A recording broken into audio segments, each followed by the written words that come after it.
Hello! How's everybody doing? So, I've known Stephanie for about 10 years, and I've known Eric for, I believe, almost 30 years. And because I've known him for about 30 years, I'm in a unique position to be able to offer special insight into his soul, and also embarrassing stories about his childhood. I intend to deliver both of these in this speech. So,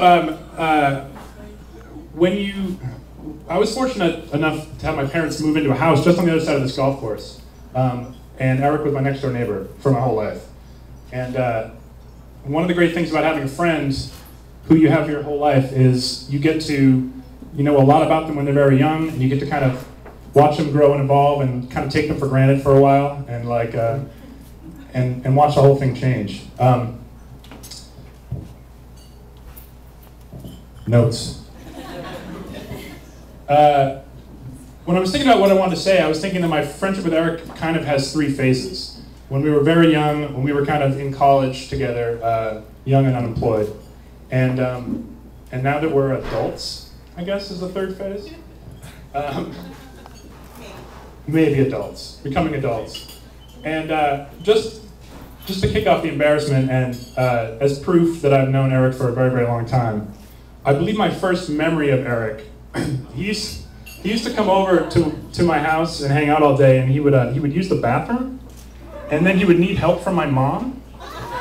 And so my very first memory of Eric is of Eric, there's a visual here, but sort of waddling out at about age 5 out of the bathroom and peeking around the corner and saying, "Nancy, can you wipe me?" Actually, he said, "Nancy, can you please wipe me?" Because like, it's always very polite. That's the thing about Eric, even in sensitive moments. Eric and I were really close, and we always lived next door. And one of my favorite memories, we played, we built forts, all kinds of wonderful stuff. But my favorite days were snow days, because whenever there was a snow day, we would all get suited up in our snow pants and stuff. And then the first thing we would do is we'd come out of our house and we would cut a path through the snow from my doorstep to his doorstep. And we knew it was going to be the first order of business. And that's like a really, I like that little metaphor of the snow connection, you know, you kind of like carve through it. And we've had that friendship for a long time. It was always wonderful. Occasionally, he would do something, very rarely actually, would he do something, and you referenced this when we were waiting just for the ceremony to start, but there was one time, if you've ever seen Eric get angry, he doesn't get angry very often. Once in a while he'll get upset, and there was one time that for whatever reason he was upset with my grandmother who was watching us, and he was spraying her with a hose, right?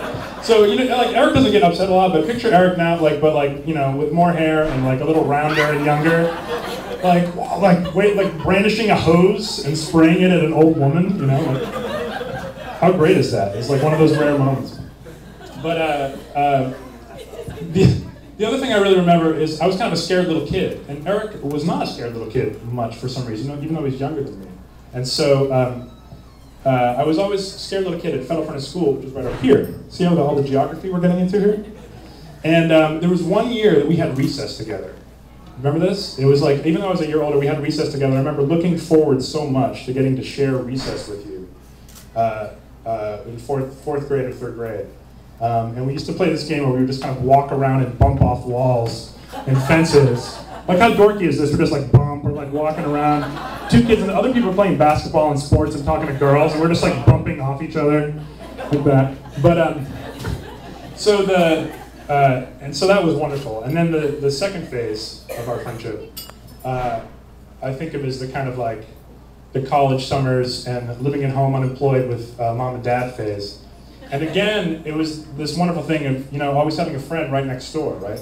You just kind of walk out of your house, you're like, well, I don't have a job, I'll see what's going on over there. And you wander over to see Eric, and he's always sitting in his kitchen, you know, watching cable. And he'd pop over and he always makes you coffee, because Eric's always trying to take care of you, and he asks you, what year Michael Jackson do you want your coffee? You know, like, well, I wanted, I guess, like a 1982 shade, you know, of Michael Jackson. It's a little cream in there. Just a little bit. And so, you know, we were like 20 or so, and we're just kind of hanging out, staying up late, watching wrestling and all kinds of horrible television. And Eric and I are both kind of geeky. He was always into computers, and so he used to play this game called Asheron's Call, which is like this World of Warcraft, like massive multiplayer internet dork game. You played it. Michael, hi Michael, how you doing? You're here too. And so I'd come over and hang out, and Eric's just sitting like on this like computer the whole time, like not even on a mission, just like exchanging items with his clan members. Usually had two computers. Two computers. You gotta have two because you're on kind of anyway. So I'd be like, well, it's been fun hanging out. I guess I'm gonna go home now that it's 1 a.m. And so I'd go home, get some sleep, wake up again, have breakfast, come over. Eric's sitting in the same chair at noon the next day, having never left. And there's a lesson here about commitment, because that's commitment. Like if you can put half of that commitment into your wonderful marriage as you can into some dumb game, I think you're going to be fine.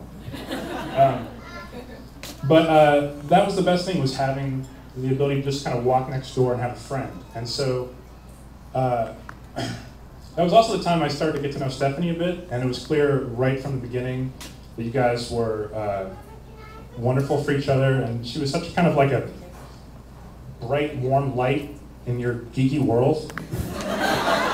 I mean that in the best possible way. Like you guys, you look beautiful now, and you love each other, and it's great that it's finally, after 10 years, you're gonna spend 60 more, you know. But the final phase, what I think of as the kind of like the third phase, is this phase where, you know, like I moved to California, and you guys got a house in Taunton, and our parents sold our houses over on Canterbury Drive.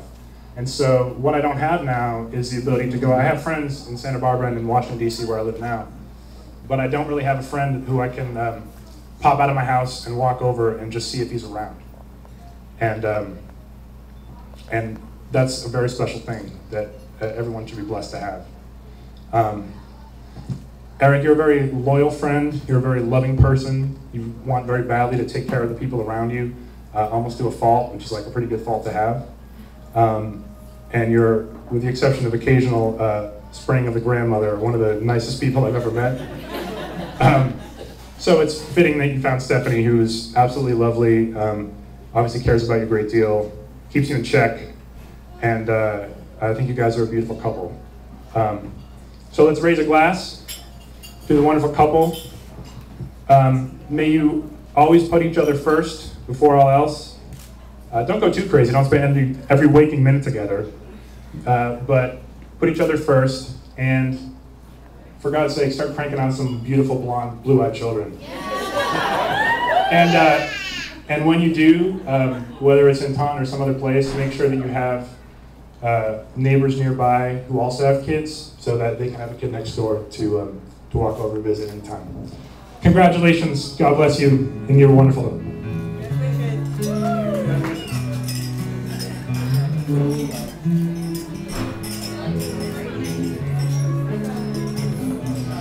There you have it, folks, your best man. Give him a hand, he'll love it, believe me.